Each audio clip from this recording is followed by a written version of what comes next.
Sa dakong parte ng mundong ito, katulad sa inyo, hindi malayo ay maraming alipin ng sistema.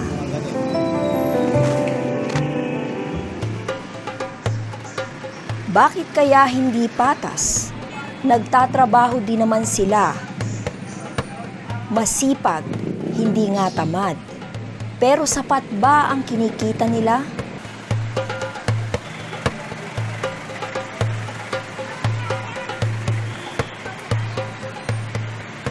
Araw-araw sila nakikipaglaban sa kahirapan para lamang mabuhay.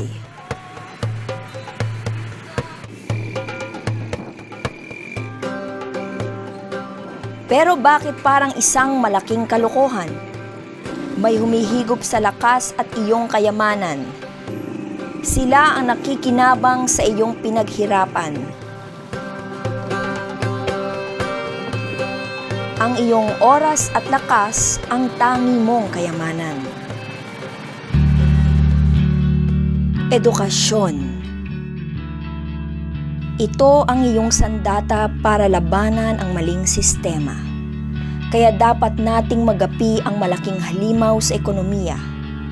May pagkakataon na tayo, sila, na mabuhay ng pantay-pantay sa isang pamayanan na patas ang sistema.